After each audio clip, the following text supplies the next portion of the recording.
Hello everyone, and welcome back to the Quant Zone, where we tackle the most intriguing puzzles in math and probability.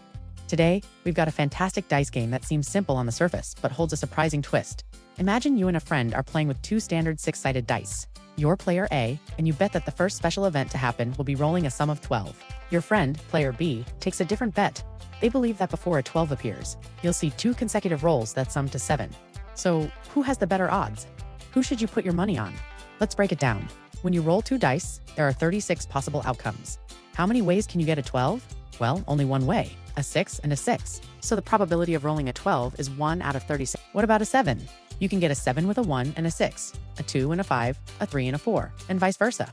That's 6 different ways, making the probability of rolling a 7 6 out of 36. Right away, it seems like a 7 is much more common than a 12, so player B might have a huge advantage. But remember, player B needs to 7 south in a row. Let's think about the game state. Every roll can lead to one of three situations. First, we could roll a 12.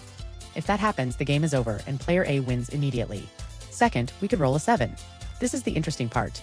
If a 7 is rolled, we don't have a winner yet. The game enters a critical waiting state. We need to see what the very next roll is. Third, we could roll anything else at 2, 3, 4, 5, 6, 8, 9, 10, or 11. The combined probability of rolling any of these is 29 out of 36. If any of these other sums appear, it's like a reset button. Neither player has made progress. The streak of 7 south is broken, and we're back to square one, as if the game just started. So, let's analyze the probabilities from the beginning. Let's call the probability that player A wins P.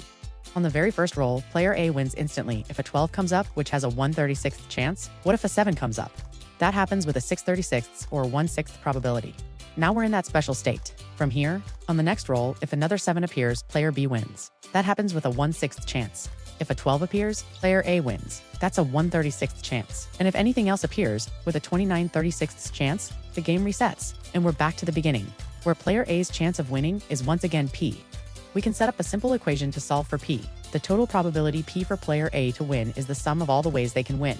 So, P equals the 1/36th chance of winning on the first roll, plus the chance of getting a 7 first and then winning from there. That second part is the 1/6th probability of the first 7, multiplied by the probability of a winning from that point. In that after a 7 inches state, a wins if a 12 is rolled next, which is a 1/36th chance, or if the game resets, and A goes on to win, which is the 29/36th chance of a reset multiplied by P. When we put all of that together and solve the algebra, the result is surprisingly elegant. It turns out that the probability of player A winning is 7 out of 13. This means player B's chance of winning is 6 out of 13. It's incredibly close. But player A, betting on the rare sum of 12, actually has the slight edge. It's a classic example of how our initial intuition can be a bit misleading in probability. I hope you enjoyed this puzzle. If you want to see